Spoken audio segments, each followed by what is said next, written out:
Disclaimer. The hosts of this podcast, Timothy Patrick and Will Foley, are by no means medical professionals. However, having lived experience with mental illness themselves, they have gained useful perspectives on common mental health issues that some of us struggle to overcome on a daily basis. By sharing their stories, they hope to create connection. By creating connection, they hope to help you find your purpose. And through purpose, we can all begin to build the foundations for positive mental health. This is Above Ground Podcast. Are you ready to lace up your boots, throw up your horns, and jump into the pit? Then let's stomp the stigmas of mental illness. It's time for Above Ground Podcast. Now, Will Foley and Timothy Patrick. What is up, everyone? Welcome to Above Ground Podcast. Above Ground Podcast, because you can't serve below. That's right. You know who that is. You down with TPP? Yeah, you know me. What's up, Timmy? How we doing this week, buddy? Doing all right. Well, how are you?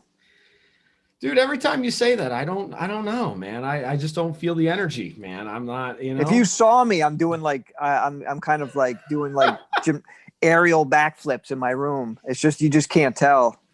Yeah, I just, I'm looking for David Lee Roth I'm looking for David Lee Roth in like the 70s jumping off the speakers and shit, man. Let me grab my sock.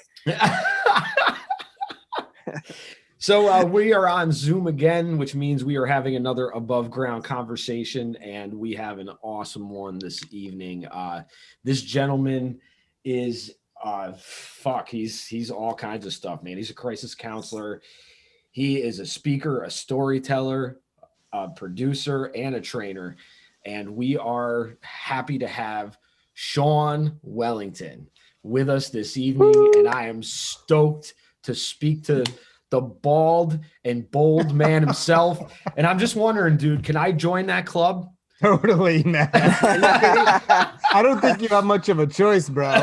It's good to be here, guys. Thanks for having me. Sean. Thank you, Sean. Yeah, first, thank you for doing this, man. First thing I just want to ask is, how are you? How are you doing these days, man? I am, I suppose, doing, and I always try to avoid cliche answers, but sometimes the only thing I can think of is I'm doing the best I can, obviously, and I'm doing okay. I'm doing okay. I'm staying very engaged. I presumably will talk a little bit about some of the stuff that I do, and that's helping me stay connected, stay a little anchored. But I have many a dark moment, brothers. So, I just do whatever I can to, I don't know, embrace that or skate around it. I don't know. You tell me. Yeah, man. embrace it. Absolutely. Embrace it. Not freak out, man. And know, it'll pass. The stuff that if people say to me, I'm like, don't give me these platitudes, please. But they're platitudes sometimes for a reason, I suppose, you know? Absolutely, man. Absolutely. So that's it. I'm all right. And I'm glad. I am legitimately glad to be here. I like talking about this stuff and supporting each other. You know, excellent. So I appreciate it. Yeah. Awesome. Yes, actually, Will, Sean is our non-licensed struggle buddy. He's our third struggle buddy to the group. Yeah, I like it. I love glad, that man. idea, Welcome, man. Welcome to the bus, man. Yeah. Struggle buddies. I'm getting the domain. Yeah, let's do it. Strugglebuddies.com or whatever it is. It's a good idea. Sean, first thing I wanted to ask you about is about your podcast, Suicide Noted. Tim was a guest on it. And when I listened to Tim's episode and you guys were chatting, I know that you don't really like to talk about yourself during that podcast because you want people to hear other people's stories. But our listeners are interested in your story. Sure. So how did this all come about? Did you have an attempt? Do you struggle with the ideation? How are you doing with that? And tell us a little bit about how this happened, man. Well, I will say this. So I lost my best friend, late 90s, cop, New York City, bullet in the head. Oh my gosh. Yeah. And that was okay. It's as weird as it sounds. You're in your 20s. It's a loss. It's a hard loss. but your life goes on, right? You have no choice and you do what you need to do. At least that's how it was for me. It's always been the way it is for me too. Yeah. And what I share with people sometimes when it comes up and when I'm asked is his struggle never made it. I never judged it, but it never, only until I started to ideate in my life and not want to be here anymore. There was truly an aha moment where I thought, holy fuck, that last day I saw him on the top of my driveway, maybe he was feeling like I've been feeling. Maybe, I don't know how he was feeling. And it just changed everything to know, because you don't know it unless you're in it. You can't know this stuff, I don't think. No, and we talk about this quite a bit, that you don't understand the pit and the darkness until you're in it. Totally. And you don't understand the concept of it, and you can't grasp it. Right. And so it makes me think the work you do, the stuff I do, I think it's good stuff, but sometimes I wonder who the audience is, and the people that need to hear it, maybe can they get it? And the people that get it already get it. And I think the work's important and to still do it, but I do ask myself that question sometimes. Oh, we ask ourselves the same question. Yes, we do.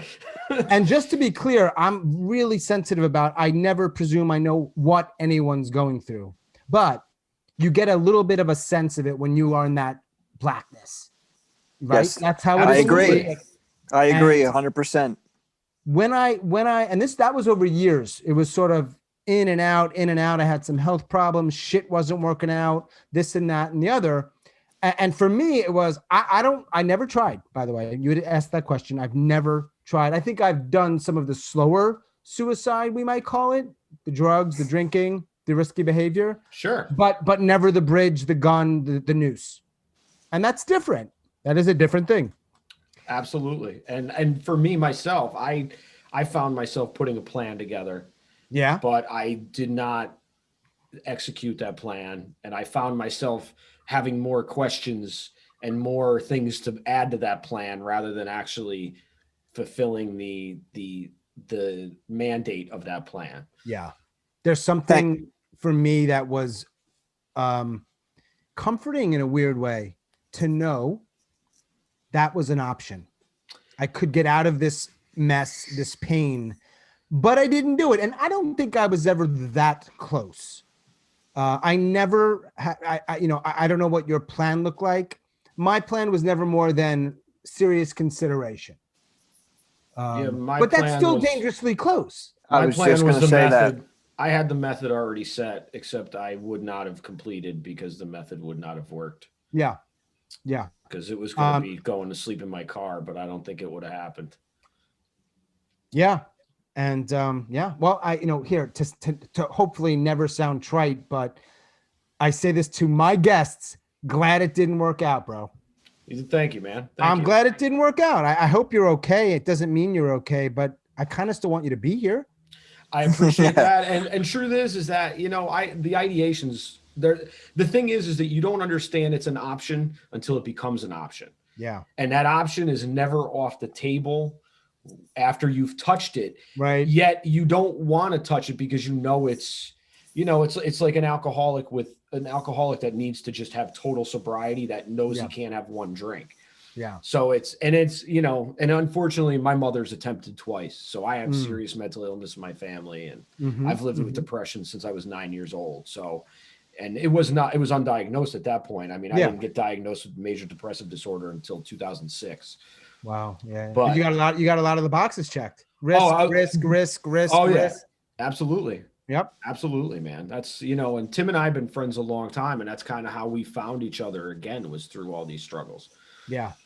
That's a pretty cool bond. Yeah, it was cool. Yeah, it was cool. That's how you build your struggle buddy list, man. You take the struggle in with you, and there's still so many people, but I think maybe more men, I don't have data on this, who just aren't willing to, I don't like the way I frame that, but they're not there yet. They're not there. Maybe they'll never be there. I want a struggle buddy. You don't have to use those words, but I'm going to do this on my own. And Yeah. I don't think that typically works, but you do what you've got to do. Right. Absolutely. I agree. I think that I would like to have it be said that it's not like we're not saying that that's wrong or negative or positive either, but I think that mindset of I'm going to do this myself is just not conducive. It's not realistic, Right. to the situation, because it's like, we're all kind of in that same boat, whether, you know what I mean, whether you struggle every day or every week or whatever. So it's like, we all have that same thought when we walk into the room that, oh man, these people are going to judge me and they're looking at me or whatever. It's like, if we can get past that and just, open up to have a conversation and see, hey, guess what? I feel that way too. And like Will said, how are you really doing? Like, how are you really doing? And then have somebody be like, wow, this guy's really asking me how I'm doing, Yeah. you know? But we feel that way for reasons. They're not made up. People, Oh, I no, believe, yeah. this is always just what I believe. I'm not representing anything or any organization. People don't share because people act like fucking idiots around them too often, and they do say stupid shit. And they shut them. It's not like out of nowhere where we're just making this shit up. It's Oh, yeah, completely no. understandable. And I just that to me is, I get it. And one thing I'd like to see different, and hey, is for me, reaching out and trying to get that help is such a no bullshit sign of strength. And Yes, Agree. I agree. This for me, the opposite of weakness. I'm not suggesting you trying to do it on your own is weak. I'm not at all. What I am saying is reaching out and being vulnerable for both yourself and others. There's nothing stronger than that in the fucking world, period. I agree. Well, that's I kind think of we why both we agree came on to that. this.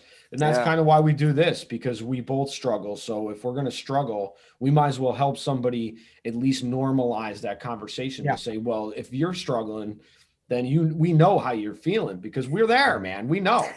And at the You're same there and you're time, willing to talk. Yeah. for me at least, I didn't know like this stuff existed.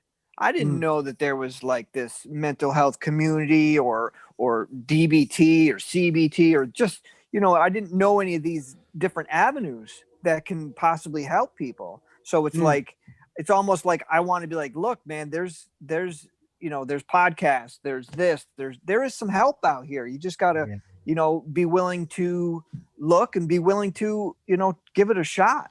Yep. That's what led me to podcasting.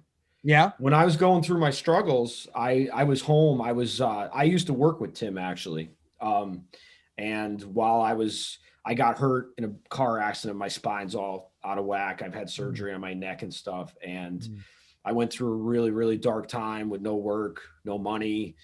Like we just bought a house. Like I had all kinds of life circumstances going on. I had a 1.5-year-old kid at the time. And I got to a point where I looked in the mirror after we had our Christmas pictures done in 2012.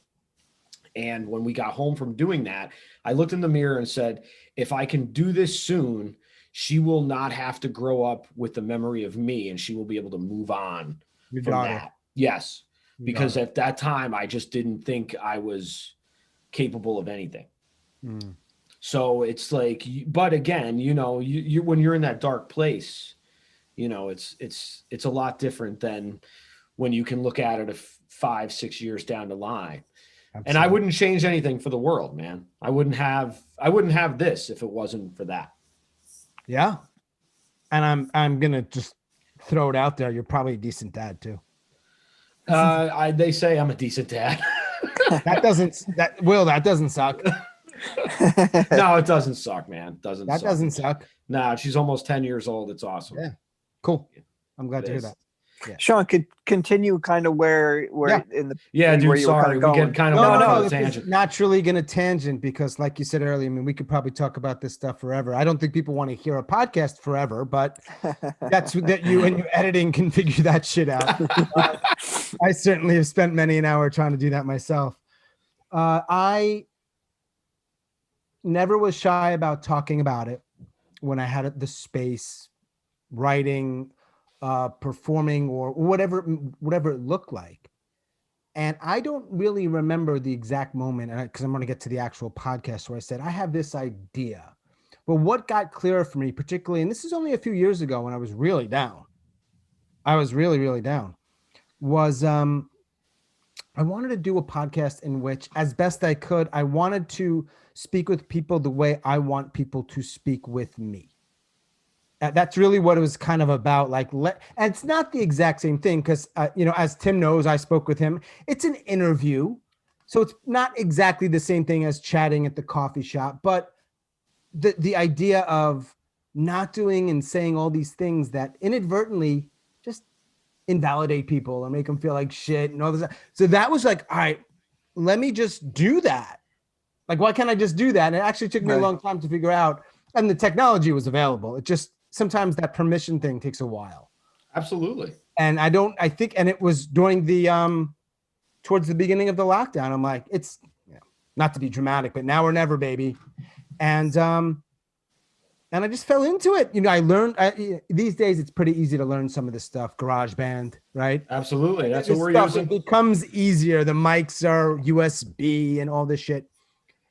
And I just started doing it. And it was very quickly clear. Like, I'm in my lane.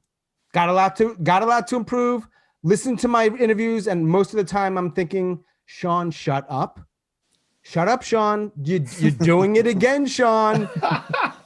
But I think they're great, man. I was telling Will just today, I'm like, he asked, because I've only listened to like 3 or 4, but I feel like you ask like such good questions, and you're just, you actually do, you may not think so, but you do kind of make it like a hanging out at a coffee shop and a conversation. Yeah, I appreciate that. I try. I just keep it real. And I think it truly helps that I am very curious.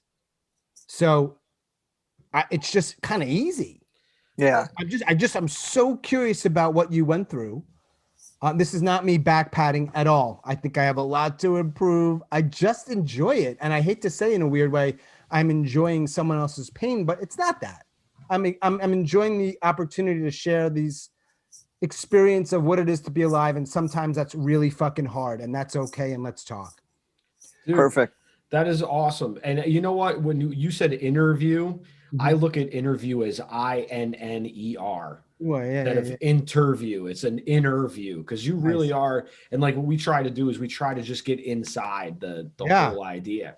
But curiosity must have run through you forever, because 5 continents, if I wrote that down right. It took you. You did your little homework. It's funny. I don't do homework on my guests at all. I think I told Tim that. I'm like, I don't want to know anything. I'm a curious guy too, but I wanted to know because I also feel that if I've done some of the homework, it puts people at ease also. Sure. But I was an English as a second language teacher, and that for many, you can go abroad. You can get a teaching gig. So that was one of the things I did at different points in my life. And so, curious. Sure. That they go hand in hand. And what I gleaned from that, and I loved, is that it taught you that pain is universal. Yeah. It took you 5 continents back and forth to learn that pain is universal, man. Human, man. Yeah, it does. It transcends everything. That is so awesome. We're human. It's awesome. Some of it's fucking hard. Right. Isn't it? Yeah. Oh, absolutely. But just, believe me, there's no country where they're like, no, everything's good. We're good. Yeah, that's because anyway, if that did exist, a lot of people would be going there, and then very soon be like everywhere else. So it's I was just about to say that. Yep. Yeah, the human condition would outrun all the good things that it would do, man. Yeah. Dystopia doesn't work for anybody. Was there a one country that kind of sticks out in your mind that was very just comfortable for you, like you really liked it? They were all, and they all had their things. I was in my 20s. I was in Japan. I did some traveling, but took a while off, and then went to Saudi Arabia and then Argentina. And really, they were all so different from each other, as you might I can imagine. I was also at different times in my life. So in their own way, they were all pretty cool and also hard in some ways. They're just, it's not always easy. When you're, the first week or two, sure. But then you realize, all right, I've got a job and I've got to, do things like normal things, like everyday things. And you're like, all right, the thing that I learned maybe later than many others is, oh, it really doesn't matter where you go. You're there. Everything about you and all your stuff is not going to be left behind. Try it. Go for it. You can't outrun it, man. You can't outrun it. You always got to go back to where you start. And that's so just how it is. Yeah. And that kept happening over and over. And it got a little clearer, like, okay, I can keep going to these places, but there better be a good why behind it. If it's just not to be in this place, that's probably not for me now the right reason. So what is your reason now? Like, what is your reason now, man? I mean, a lot. I don't know. That's a tough one, right? That is a tough one. I wish I had that answer where, like, like these good public speakers, they can just nail that, right? I know, right? That's because they've rehearsed it. That's because they've rehearsed it for. They've been doing it 20 years. Yeah. I think I'm figuring that out.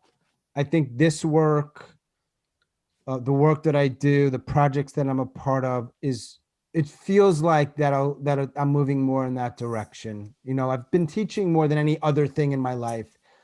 That's always going to be there. It's what I like to do. And I'm just figuring out, but guys, I'm single. I have no kids. I don't have a particularly close relationship with my family. I have a lot of fractured friendships. So that's pain. That's not easy. And Right. so I say that only to be like, and so the struggle's there and there's no guarantees, man. So I just, unfortunately, we don't wear the white shirts where it says lonely on it or hurt. Yeah. So we don't know. I also think some people might think a couple of, oh, you're doing a podcast and you've got this other project and you're so active and you see, and so you must be this other thing. And I'm like, don't make that assumption that because I do that. And sure. There are some people who are bedridden and they probably couldn't do a podcast just physically, right? Sure. Or other. So no, that isn't me. Fortunately, that's not me, but don't think that. I know, right? Not a lot of, I'm doing the work while, the struggle. And you're right, Tim nailed it. There's a lot of loneliness. There's a lot of, I don't know if the word's regret, but I don't know, pain. Well, dude, I think you said loneliness doesn't stain your fingers and it doesn't make your breath smell, man. So not like smoking cigarettes. Wait, that sounds familiar. I did say that, didn't I? Yeah, you did, dude. It was on one of your reels. Because you've really done your work, Will. Yes, I have, dude. Because that was a thing that was related to me when I was related to speaking, of which I was starting to get some traction before the lockdown. So that sucks. But yeah, that was specifically about loneliness. You're right. And it's really hard to tell. Dude, and I'm not trying to make you uncomfortable. No. Like I literally I really enjoy learning about this, and like I genuinely do this from a connection standpoint. Yeah. Like everything that I do is about connection. I still play music. That's connection. Tim and I do the podcast. It's still connection. Tim and I are actually co-facilitating a peer group, and we're starting another one. So we're so it's all about connection. And I know about loneliness. Yeah. And we all do. Yeah. On the other side though, at least for me, I've been able to connect the dots enough to where one of my, I guess, triggers, if you want to call it, is overwhelm. Being overwhelmed and being rushed to different places.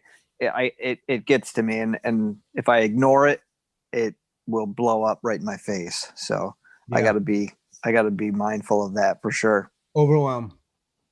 Yeah. And that's for me. That's so easy these days. Even now, like it's sure every very busy world. And it is a little busier than it was 30 years ago, I think. Oh, Legitimately. yeah, a lot. Yeah. Not just we're old guys now and romanticizing the past. It was a little bit different. I didn't have a phone in your hand constantly. And people like, you know, they talk about it and they make it like it's a positive thing. Like, oh, you gotta multitask and you gotta grind. Like, no, dude, I gotta rest and recharge, because if I don't, I'm not going to be at my top, you know? Yeah. So yeah, there's mixed messages. Yeah, there you go. That's grind. It's like, all right, if that's working for you, that's great. Grind it out. Right. Yes. Yeah. You got to be careful who you listen to. It's not easy. Oh yeah. I like to listen to it all though, because then I'm like, I'm always that guy with the unpopular opinion anyway. So I'm like, I listen to people and they're like, oh, listen to this guy, and he's talking about, yeah, this is the 7 steps to be a millionaire. I'm like, dude, give me the steps to be happy, to find some joy in my weeks. I mean, come on, dude, take your millionaire. I'll trade the 7 steps to being a millionaire. Give me like 2 to 3 steps for being mildly content. Right? In a heartbeat, I would take that. Absolutely. Give me some consistent, mild contentment. Yep. And I'll fine. I'd be the fastest hand. I'd be the fastest hand. I'll sign up. Like, what do you want? How much you want for that? I'm in. Content. That's a word. Right? Yeah. I was just talking to my friend this week, and I didn't realize it. I don't know if you guys have ever had panic attacks. Yes. I had these weird things back in the day. I got what I think were more, I don't know, this is semantics, maybe anxiety attacks. It was a dread thing. Very weird. That now, and this is recent, man, I think for the first time I got that thing where your heart, you can feel your heart. Not like an emotional thing, like physically pounding. Yeah. Dude, I've ended up in the ER twice in the last 3 years, thinking I was having a heart attack, and I had a panic attack. Wow. Yeah. And I'm worried. I'm a little worrying about it. Of course, you know, this is tricky because it doesn't help, but I'm like, what is that? I'm sitting here and I'm feeling that. And I'm like, and it's not so bad. Right. I'm not thinking I have a heart attack, but you know, the thing is, it's like, all right, so chances are this stuff, a panic attack, or like, it's probably always going to be with me some. Like, I hope I'm wrong, but like, I'm kind of at the point where I'm like, all right, there's going to be some shitty days. And sometimes I'm going to have a little panic attack, and sometimes I'll be overwhelmed, you know? And I think there's some value or something positive about being okay with that. And I think not fighting it. And I don't know where to draw the line, but fighting it is tiring, and I don't even know if it helps. No, I think it makes it worse. That's my personal. Yeah. Because you're fighting against what, you know, it's almost that radical acceptance. You know what I mean? It's like, it's that old saying, it is what it is. Like, you got to accept the facts. You know what I mean? Because if you fight against it, it's like you're suffering twice. You're already suffering because of what's going on. And then now you're suffering because why is it like this? And like, it shouldn't be like this. And, you know, all these different thoughts in your head swirling around. I mean, I still talk to my doctor. I'm like, hey, maybe we should, but I do things as best I can so that I don't feel like shit. Right. That's kind of a human thing. Yeah. Sometimes you feel like shit. Sometimes you got to feel like shit, though. I guess. Like the old Suicidal Tendency song, man. Sometimes I feel like shit. Sometimes I feel like shit, but it's okay to feel like shit. And I need the melody. I'd rather be full of shit than I'd rather feel like shit than be full of shit. Right. I probably recognize the song, but I don't know the lyrics. I'm more of the song guy than the lyrics guy. You know those people? Oh, yeah. I'm not one of them, but yeah. I think hardcore music guys like you typically are both or lyrics. I'm like, I don't know what they're saying, but I love this music. Whatever it is. So, Sean, what is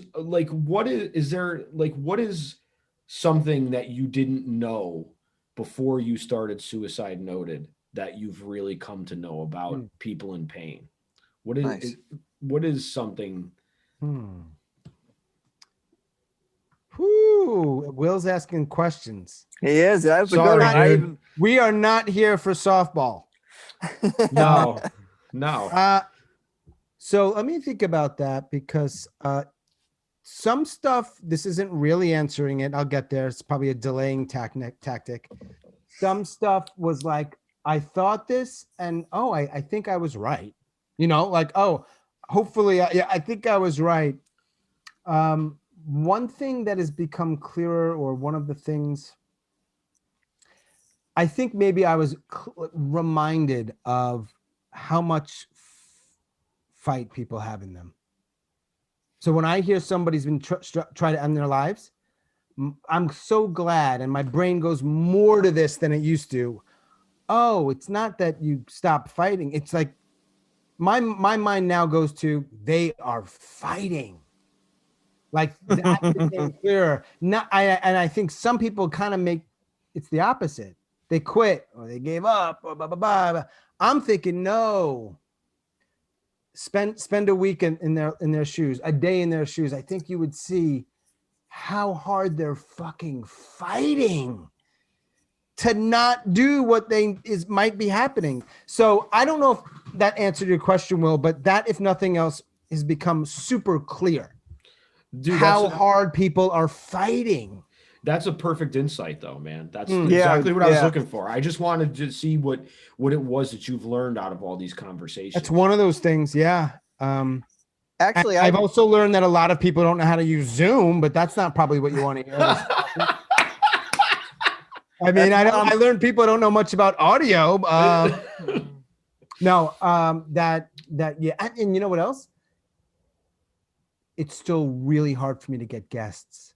So what I've learned again is, people don't talk about it. We're changing that. We're trying to change that. We're changing. Definitely. It's I want to talk too. It's so hard for people to talk about it. And, look, I say in the intro, I don't know how I came up with my intro, but it's millions, plural, around the world. Attempt, fact, proven, attempt every year. Yeah, I know the statistics. A lot of them speak English and a lot of them have Wi-Fi. It doesn't mean they've heard my show, but I make it very, hopefully, inviting. And you know what? I'm on episode 30. Great. Got a couple more people lined up for the next couple of weeks. Great. I still have to hustle. And that might always be the case. So what's going on? I wonder. Like, people just,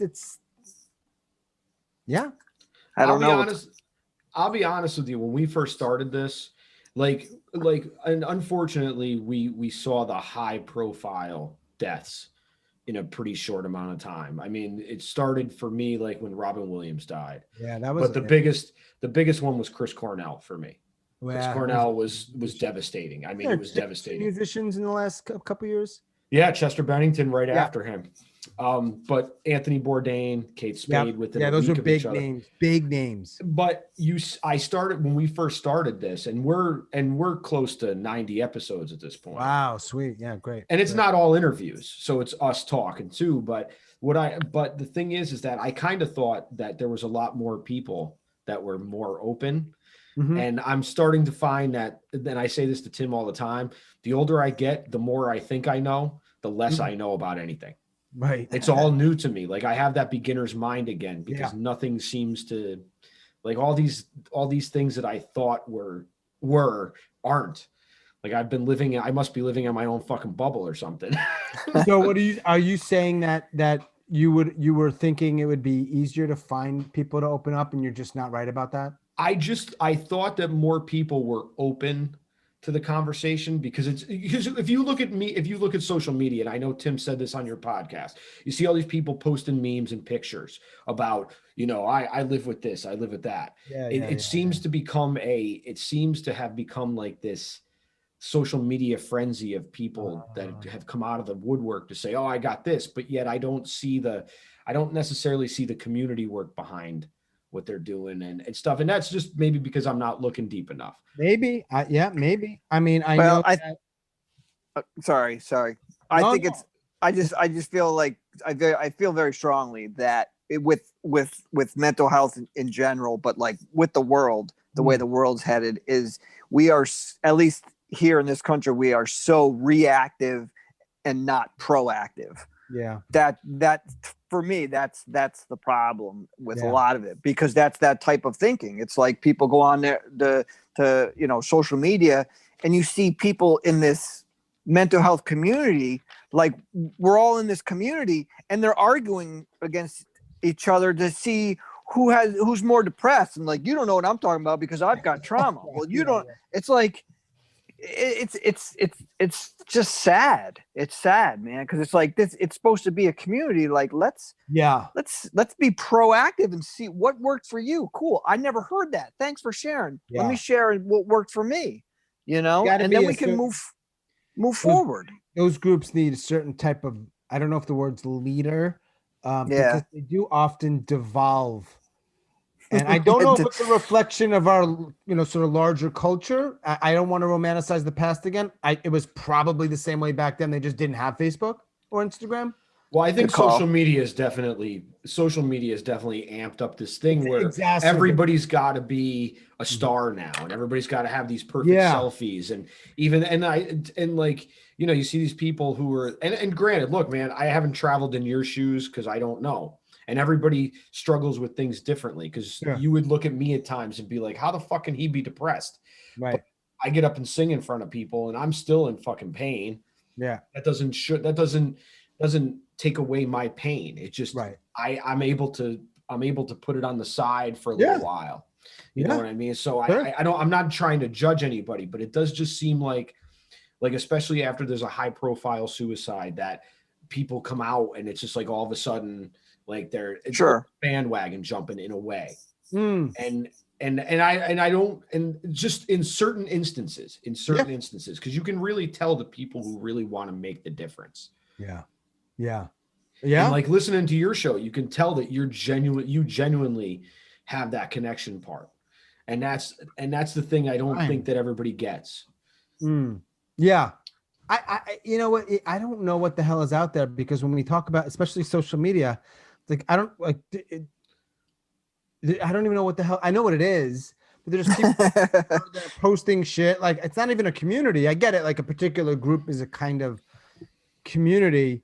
I've gotten really good, I think, at staying in my lane. And I know what I do, and I know what I do well, or I'm trying to do better. I know why I'm doing it. A lot of those things are very clear for me. So it makes it easier. That's awesome. It's a bit of a what? That's awesome. I'm sorry I had to cut it. I'm like, no, I just, and well said. And I just do it. And like, you guys know, especially when you're interviewing people, I assume the other work you're involved in, like, look, I'm talking to somebody, they want to share, and they are sharing, and whether they say it or not, that there's something that they need to get it out. I'm done. I'm good after my day's great after that. Right. I love it. And I mean, again, just to be clear, I'm not happy that people are in pain, but it's like a veterinarian, right? They don't want to see dogs die. But they know they need to be there. Maybe a shitty, terrible analogy, but look, people are in pain, man. If I can give you a fucking ounce, a kernel of relief, great. If other people can hear it and feel a tiny bit better, or maybe even a tiny bit less alone, man, I'm good. Like, seriously, but I'm good. Like, I feel good about it, and I don't feel good about a lot of things. So good, right? I think that's awesome. I think Will and I are definitely on that same track, man. Yeah, for sure. Yeah. Well, you say it in a lot of your talks that people are dying to be heard. I was just gonna say that. Like, that's the one quote of Sean that I know is people are dying to be heard. And it's, Will always says it, it's like, we need to hold space for people. Like, that's, like, sometimes I'll get like, frantic, or like, maybe we should do this. And he's like, you're almost like you're overthinking it. Like, we're holding space, so we're doing it, And I hear a lot of people agree with that. And I think, well, I don't know exactly what what's going on, but I don't know if people are full of shit, some of them, and say that and they don't do it, or they just know it's important but don't know how to do it, or can't get out of their own way. I want to give you a specific example. I had a friend of mine, older woman. She messages me. She says, I've got a friend who's suicidal, young lady. And I said, hang on. Let's be clear here. I'm only who I am. So just understand, like, I don't have the answers. What should I do? I said, I don't know. What are you doing? What are you doing now? She tells me. I said, okay, what do you think you should do? I don't know. I'm asking. I don't, like, guys, I'm just right. But here's what I said. The only thing I'll tell you is this. and I know her well, so I can speak to her this way. I said, what I need you to do is to shut the fuck up. And so and it was, I love the way the conversation went though, because she said, all right, fine. But it's not like, I mean, we're at dinner. I still have to say something. I said, no. Don't worry about what you need to say. And I'm sounding too, I'm very maybe arrogant. If you shut up, I promise you're going to figure it out. And if you don't, I will have my phone with me. You call me and we'll find the words together. She didn't call. She doesn't need to call. 9 times out of 10, not always. What that person needs is for you to just be there. And and people will be like, oh yeah. And I'm like, shut up, motherfucker. Because you're not in your head and you're not doing it. Don't ask me what you need to say.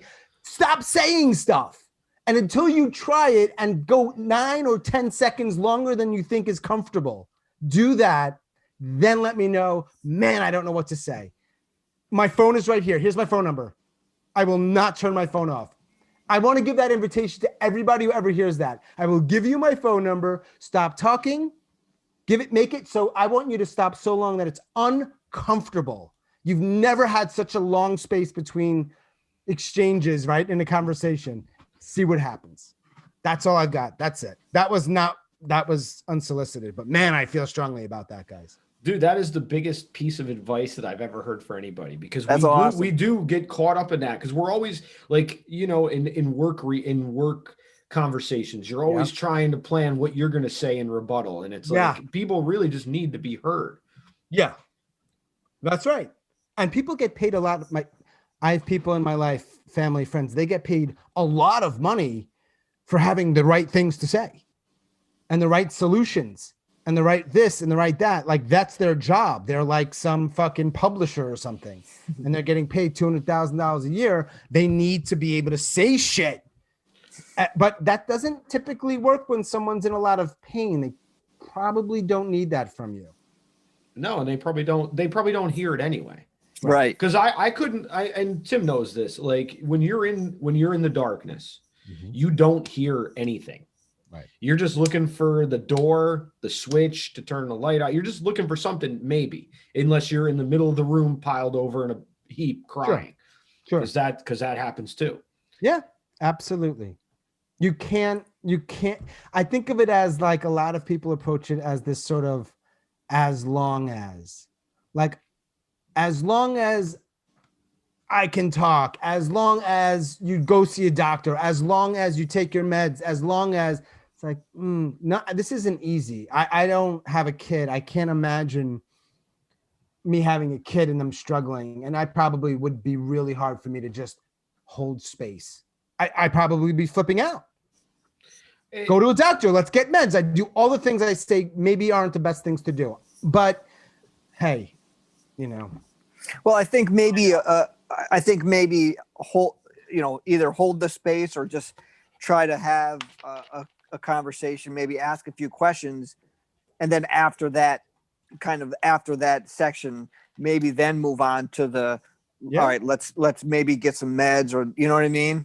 I mean, yeah. And look, each situation is different. Sure. The history of the relationship is different. The conditions are different. I always think there's no harm in asking for permission. Hey, I've got this idea. It worked for me. It may not work for you, but if you want to hear it, I'd love to share it with you. Yes? Great. No? Okay. What else can we, let's go for a walk. You know what I mean? Like there's no harm in asking permission.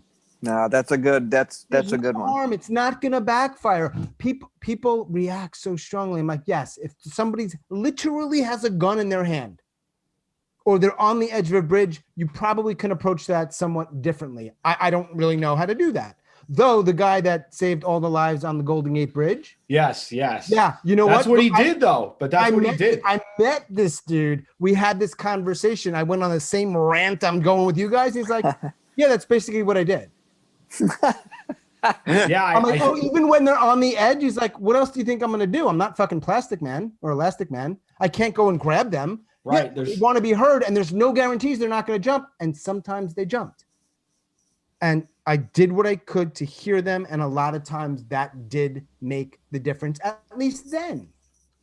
And it's actually proven. It's actually proven because I'm on the board for the American Foundation for Suicide Prevention Capital Region chapter, and it's actually proven that asking someone if they are thinking about killing themselves or hurting themselves is actually a good thing, because it gets them to think about it for a minute, because it's right. It not reduces the them. urges. It reduces the urges because they know that you know. And that's one of the biggest things that you can give somebody is the fact that, look, I know what you're going through, man. I've been there. And he also, that guy told a story on a podcast that I heard recently, and he even said about his struggles. Yes. She's really good. She's really good. Yeah, it was great. And I heard that podcast, and I was doing my everyday walk at lunch, and I cried. I was just like, I couldn't. He's a really, I never drop names. I just happened to meet him earlier this year. He's a super nice dude. He's so real. He's the real deal. And he's very humble. He's like, I don't have it all figured out at all, man. I'm just trying to help people out. And I just picked up a few things and I try to do them. And that I love that humility, you know. We're talking about fucking pain and death sometimes. Like, this is some real shit. Yeah. You know, I was a crisis counselor, crisis text line, and text is a little different than a phone, right? It's a little different dynamic because it's almost like a built-in pause, which can be really good. It's for a lot of people typically who are younger because it's text, and old guys like us are probably less likely to use that. What am I going to call, right? And we have to ask those questions always, the imminent risk questions. Are you thinking of ending your life? And if so, you know, you have the ladder up questions. Yep. Do you have a means, a plan, right? It's very rare that somebody answers yes to all of them. And if they do, we have a legal obligation to flag it and it goes somewhere else. And, you know, I don't know what happens after that. But my point is, well over 99% of the people, let's assume most of them are being honest, they're not imminent risk. And I always wonder, why are they reaching out? It's a crisis text hotline. It's a crisis hotline. You're reaching out. I'm glad to be able to be on the other end of that. Why? Well, because they don't have anyone to talk to or text to. I mean, I'd rather it be talking, but it is what it is. They're not usually actively planning to end their lives. They're fucking lonely, confused. They want to be heard. They want to be heard. They want and these are things that people, most of us, perhaps with the exception, legitimately of someone like a neurological condition, you can do this. And it's not, you can do this. And I just wonder how we bridge that gap, you know, of, I don't know, like, you can do it. Gotta want to do it. You can do it. It's it's not that hard. A lot of things are hard. Running a marathon is hard. Learning piano, which I'm trying to do, and I know you guys are musicians, for me, really hard. Piano's a hard instrument. Yeah, right. Not talking, it's not that hard. Shutting the fuck up is the way I say it. And you did allow me to come on the podcast. Not that hard. You can do it. That's all I got. You know what I wanted to ask Sean is it kind of was piggybacking off of Will's question. Since you started Suicide Noted, was there something that you were almost like you had your view on before it was kind of set? You were like, I feel strongly about this. And then now, after 30 episodes into Suicide Noted, has that view changed? I don't really think so. And I don't know if that makes me a jerk. No, not at all. I'm just, I think neither. What might be happening is that I wonder, am I doing it in a way where I'm just doing it in a way so that everything I already feel is validated or confirmed? I worry about that. Sure. So that's a possibility that you have to be aware of. Is to be really straight with you guys, and I'm doing that. There's part of me where, to be honest with you, it's like, I told you so, motherfuckers. There's a part of me that's like, I knew I could do this shit and do it pretty well. There really is a part of that. And I don't want to be a dick about it, but I want to celebrate it and be like, good for you, Sean. Like, I'm Nothing here wrong with that. editing for 4 hours. You know what it's like. Like it's okay to be like, Will does. You're doing it, mofo. So when I say on the podcast, in my intro, I always say this. I'm something like, however many countries my podcast host tells me that I've been heard in. I'm not doing it for an ego thing. I'm so happy that people in different countries hear it, but I'm lying to myself a little bit because there's like a little bit of ego in that. Oh, how can you Well, not? dude. Look, there's a little bit of ego in helping people because you don't just wake up one day and you're a helper. You have to go through some shit and you have to see some shit. Usually, yeah. And you want to help people, but of course there's a little bit of ego because you want to think that you're helping somebody. You do, right? You do. And there's nothing wrong with that. There's nothing wrong with that. There's ego and altruism. There just has to be, because how else would it start? You know what I mean? Yeah. What is your motivation? And often it's from a place of like, I've lived in this thing and I want to do something with it. Because if I don't do something with it, man, I don't know. So yeah, like I'm doing something with it. So that's something positive. Absolutely. That's a good thing. That's a good thing. And I'd like to believe for the most part, I've got ego stuff in check. I show up, I do it, man. So, hey, that's all we can ask for. Feedback's been good. So no one, maybe they haven't reached out and said it. No one's ever been like, yeah, you're a dick. Or, you sound like an arrogant asshole. Like maybe people have thought it, but no one said that. Mostly it's like, thanks. Guys, I assume you've gotten something like this in the past too. I've gotten a couple emails recently that are just jaw-droppingly wow. Like just, I'm That's good. Hesitant to be detailed, but it's like, wow, your podcast is really making a difference. That's awesome. We've heard a little bit of that. Yeah, too, for sure. Yeah, and it's like, wow, thank you for listening, and thank you for taking the time to reach out and craft this thing and actually send it, not just think it, because it really is like that. I didn't need it, but man, if I did need it, that'll last me months. Nice, good. For me, it always goes back to I'm never good enough.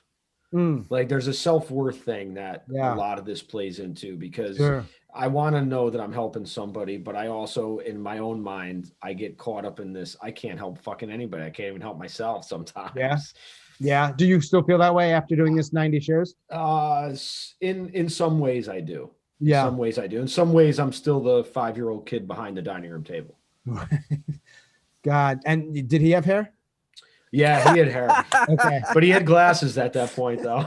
Too. All right, so it's been some time with the glasses. You've had that thing going on for a while. Oh yeah, for 44 years, man. I'm 48 years old. Yeah, I've been wearing glasses since I was 4 years old. Wow. Oh, it's a good look though. Thanks, man. Thanks. Yeah. I appreciate that. Slightly awkward transition. That's all right. This is what happens when three dudes get together. We talk Juggle about buddies, glasses. Juggle buddies, yeah. That's right. Man. It's all good. I'm Yeah. I know who I am. Mostly, I'm cool with being complimentary to dudes. It's fine. And I think that's what it's about, is just not necessarily being complimentary, but just being open with each other and having these, having these conversations. And you don't have to, we don't have to be talking sports or drinking beers together. We can chill out and talk real and raw and open. When was for you? Actually, I probably asked you this, Tim, and I'm probably going to go a little bit into interviewing mode so you can cut me off. But like, you weren't always that way though. It took you a long time to get. Not a long time sounds like a bit of a judgment. It took you a while to get there. No, you can. That's fine. It's a long time. Yeah, no. A while. I'm still not really even there, to be honest with you. It's usually when if it's a mental health conversation, you know what I mean? I'm usually like pretty much there, all in. Right. But otherwise, I need to like dip the toe in the water first a little bit, for sure. Right, like a thing like this, you'll talk, you'll share. Yeah. Like a sort of general conversation with your sister-in-law and it doesn't come up, it's like, are you really gonna? I guess we're talking about dudes, so it would be a dude, but yeah, it's not as quick to. You're not as quick. Yeah. Like, but It's all. Go ahead. No, I was just saying. We were saying earlier there are reasons why you're that way, outside of how you were raised and your DNA. Like our culture. I mean, our culture does not do a particularly good job of creating space, particularly for boys. No, So, like, not at all. I totally get why dudes would be like, nah, I'm just gonna, go fuck her and high five. But I mean, I'm thinking more back like college, but you know what I mean? Like, even you get 20s and 30s, it becomes maybe a little bit more about money or status or whatever the things are. Sports are a common thing. Certain hobbies, but like what Will and you asked me, how are you really doing? That's not a question we talk about too often. Right. Like we need to make it part of the conversation. Yeah, and that's why we do this, right? Absolutely, man. That's the main reason we did. And I wasn't always asking that. I got really into a book called Reboot by Jerry Kalana. Reboot, yeah. And that's where he kind of brought that how are you up to me in that book, because he's like, how are you really? Because we don't, a lot of times we'll ask what's wrong with you. It's all about the language that we're using. It's a big part of it. Man. You're right. And it's not typically, maybe people aren't intentional about it, but it's not accidental. Language reflects real shit. Yes, it does. It reflects a culture and what they tend to prefer or it. Yeah. That's a good example. What's wrong with you? Right. Instead of what's wrong with you, what happened to you? Because what's wrong with you is kind of off-putting, because it's almost it's implying that there's something wrong with you. Yeah. We're normalizing things and saying that what happened to you puts it on a whole different level. And that's why that how are you is a real way to say, how are you really? Yeah. Because we all say we're fine, we're fucked up, insecure, neurotic, and emotional. That's what we all are, really. But yeah. And I mean, look, how are you in a very casual, colloquial use of the word might be the same 3 words, but functionally we use it differently. It's weird that we have the same exact 3 words in the same exact order of how are you in the street versus how are you, my husband. There's like a different function. I don't expect someone who I don't know very well at the dentist office to ask that question and wait for my answer and really care. I understand that. But yeah, we don't. It's just weird to me that we actually don't have a different way of asking the question. How are you, Will, is the same as, hey, Will, how are you? It's the same 3 fucking words. That's funny. Why, as a language, do we not have a different way of expressing that? That to me reflects something that we're not taking it that seriously, maybe.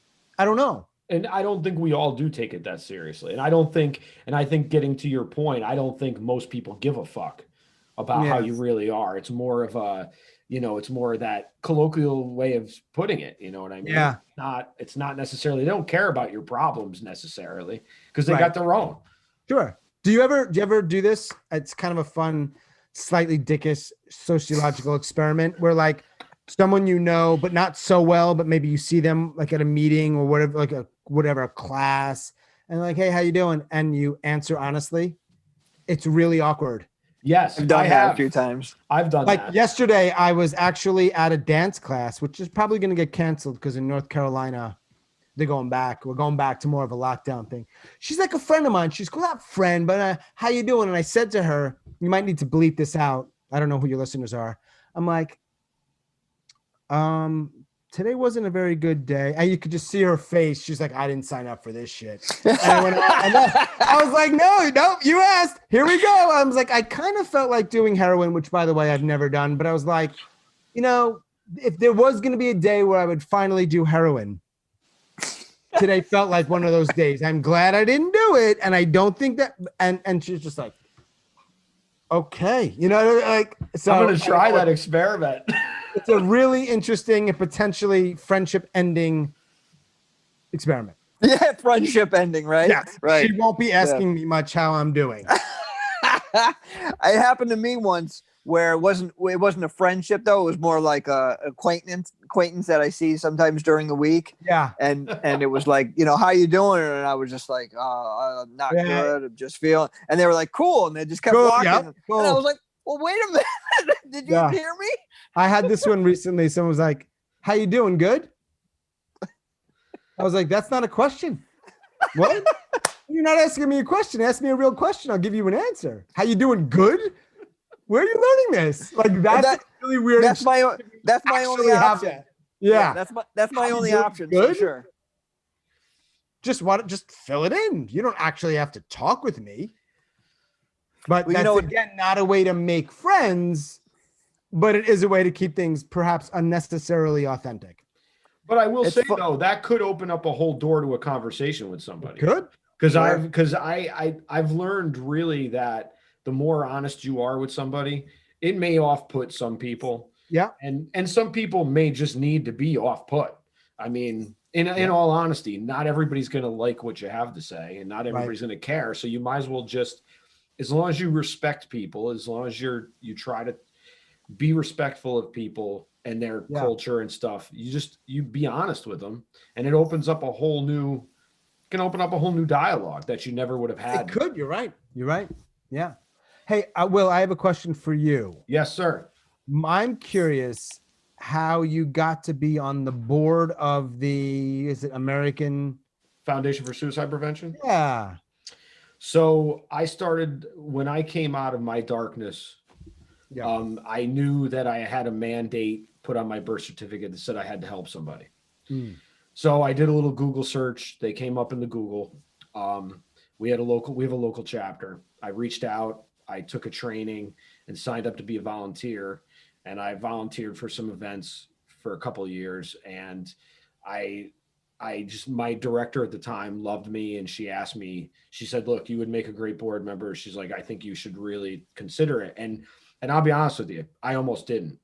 And I told her straight out, I said, I love the fact that you have this much confidence in me, but I said, I don't have that kind of confidence. And she goes, what? And I was like, yeah, I just don't, but I took it. And as soon as I took that, she stepped down to take another job and stuff, but it's been a great thing for me. And this is the end of my second year. And do you think you've done a good job? However you define that? Yes and no. I mean, it's challenging. It's challenging because unfortunately my hands are in so much stuff. I have family, I have a job, I have the podcast, I play music, and I have AFSP, and I'm also involved in our NAMI chapter here. You are? Also, yeah. Nice. And it's busy, but I've met a lot of cool people. I went to our national conference in Denver before lockdown happened in January. And it was a good experience. I was still carrying around a lot of shit with me. It was a very heavy weekend. And I do find that as much as I'm in a lot better of a place, I still get this heaviness about it. And I still struggle to maintain the balance of doing the work and being overwhelmed by it. Yeah. You feel like it sounds like it's a lot. Like I don't know how much the actual work entails, but it's a responsibility. No, I mean, it's a lot of responsibility. Light thing, yeah. And we're a working board, so we got to do events, raise money. Yeah. I find, and unfortunately, look, man, without money, you can't research, you can't do anything. So, you got to weigh the balance of that. Yeah. Yeah. I've had this conversation with friends about not wavering on messages that I have and someone who might hire me, which there aren't many out there, but they were there and they were starting to come in of like even NAMI. They had you could speak with NAMI and I'm like, NAMI doesn't want me to speak. I'm too raw, dude. Like they don't like my main message for a long time, which I fortunately has been sort of organically has changed, was I'm in the mental hospital at UNC 2 years ago. The only thing I used to talk about was that's one of the best hospitals in the state, and it was a fucking nightmare. We've got a problem. When your best hospital is a nightmare. And let me give you a very specific thing. I'm going to be very detailed here. I'm not going to be like, just it sucked. I'll tell you what I'm talking about.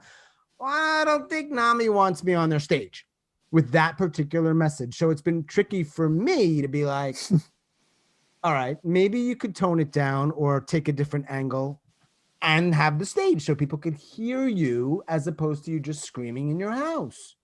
Well, there's a certain line that you have to walk.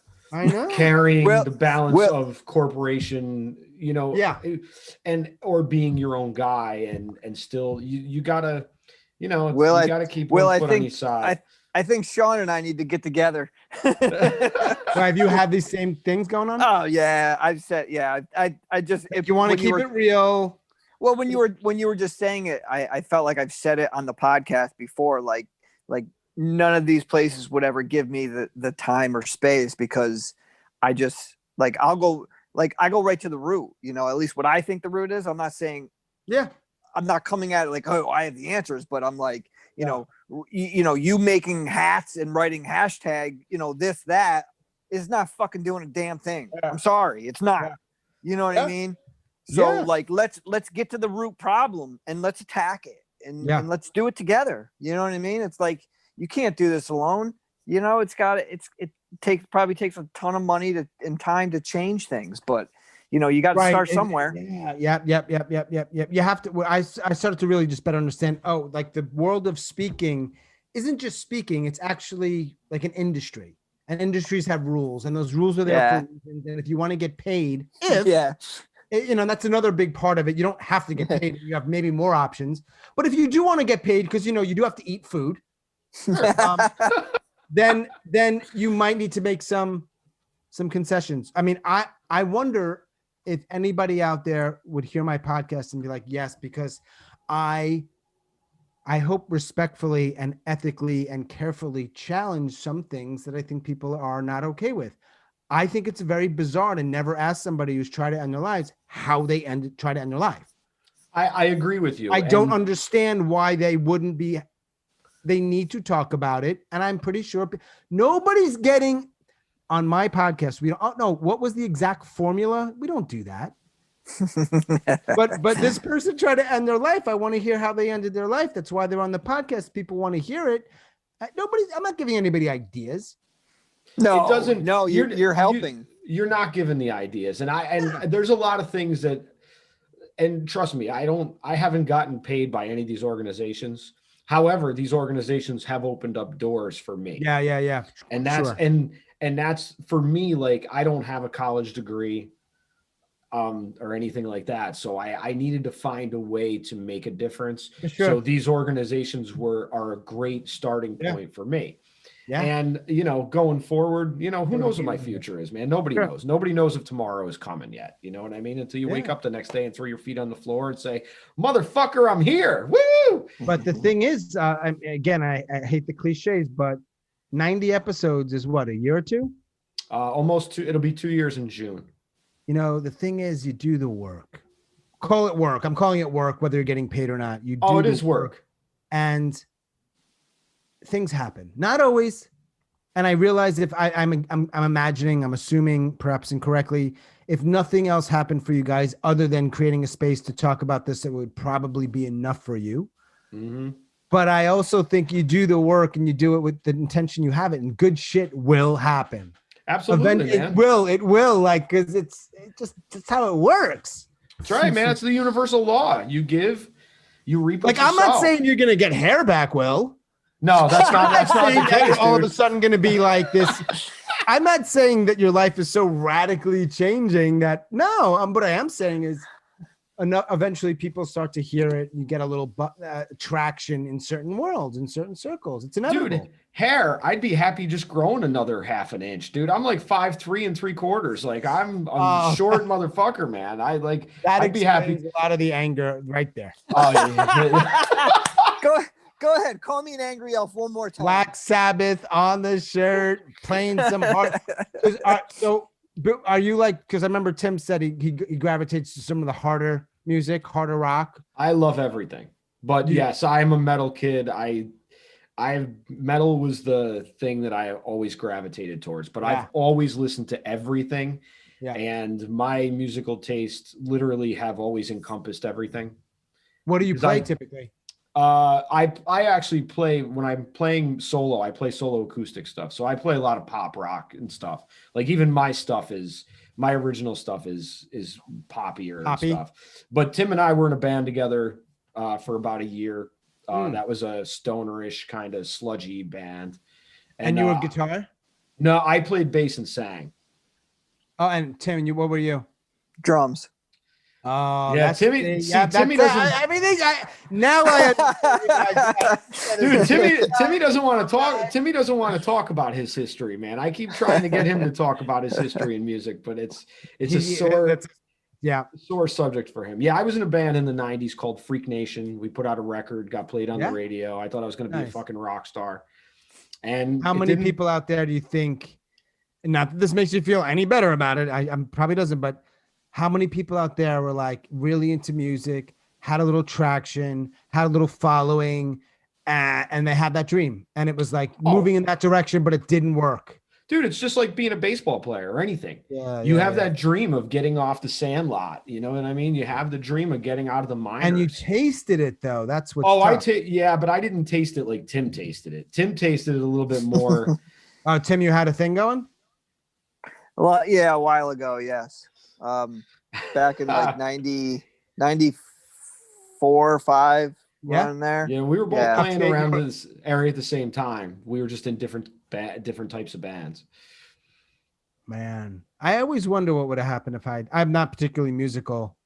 But you never know, right? Like someone puts a drumstick in your hand when you're a drumstick. Can I say that? That's right. Yeah. And like when you're 6, you don't know what might have happened.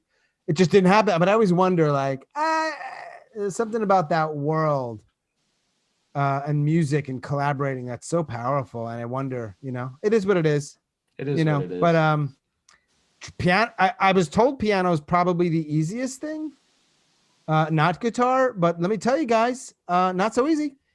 Yeah, it's not an easy instrument to play, man. You got to. Is it not? No, I don't think any of them are really.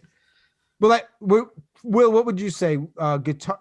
It's just down to 2 instruments. Here we go. Right? It's keyboard, piano, whatever, or guitar. What do I do? Dude, you're better off sticking with the piano. I wish I had played piano because I would have a different way of looking at music. Guitar is great, but I'm not fucking Steve Vai. You know what I mean? I'm not Eddie Van Halen. You know what I mean? I can't get beyond the pain of the fingers. Yeah, right. That's all I'm like, I don't want to do this. I don't want it badly enough. But the next time you think about the pain of your fingers, think about all the emotional pain you've been in. Yes. You know what I mean? So kind of equated to that, man. I have to say sometimes when I noticed I was getting into the piano, I know we're getting a little off subject here, but I want to share this. I was smoking some CBD, which was really good for me. Really helpful. Okay. I would be able to chill out and practice my piano. I had a good app, whatever. Old school guys would probably roll their eyes at that, but whatever, right? You know what happened though once in a while? I would put my fingers on the keys and make a familiar sound. And it was like magic. Dude, it's a universal language. Yeah, it was like I would make a song, whatever song it was, like not an original, like a song, whatever, Billy Joel or whoever, right?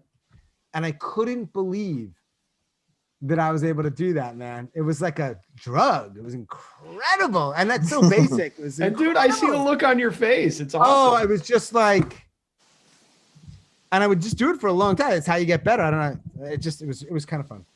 Anyway.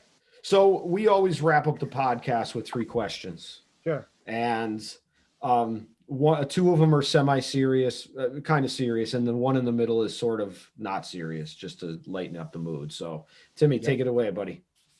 Do you have a favorite or least favorite word? My least favorite word is probably the word should. I fucking hate it. Don't use that word with me, please. Duly noted, Sean. Duly noted. I mean, I'm in a forgiving mood. It's fine. It's your podcast. I don't know if I have a favorite word. Right now, it's probably tuna fish because I'm hungry. Okay. All right. I'm That's not fair. looking for, but hey, So, cat, dog, or other? I'll go dog. Dog. It's a no-brainer. Yeah. Yeah. Do you have any pets right now? No. Nope. I would love a dog or two, but I just worry about my sanity because they take a lot of work, and I wouldn't want to be like not the right person for them. But yeah, ooh, like a boxer, Sure. mid-sized dog, muscular, little wrestling, man. You know what I mean? Yeah, absolutely. Great, that would be great, but not right now. So Sean, if there was one thing or something that you could do for mental health as a whole, what would it be? Like, what would you do? What would you like to see done, kind of thing? If any of that makes sense.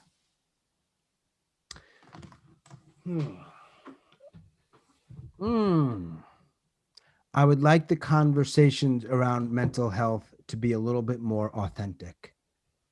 And I would like for us to treat people who are in pain not like children, but like adults, presumably who are in pain but can take care of. Like, you can ask people stuff. Tim's a big boy. Will's a big boy. We can talk about shit. We don't have to candy coat it. You're going to be fine. I mean, you know what I'm saying? And yes, are there a tiny percentage of people that maybe need to be delicately held? Sure. And I'm not trying to be abrasive or rude about that. Most of us can have these conversations. It's okay. Just do it as best you can.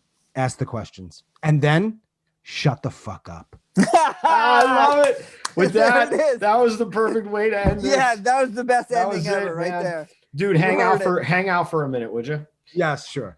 Oh. I'll be right back. Hang on one second. Tim, that was awesome. So with that being said, shut the fuck up. We're gonna shut the fuck up and say thank you very much for listening to Above Ground Podcast. I want to thank Sean Wellington. It was awesome. Thank you, Sean. Yes. And we'll catch you next week. So until next week, be well. Be safe. Be above.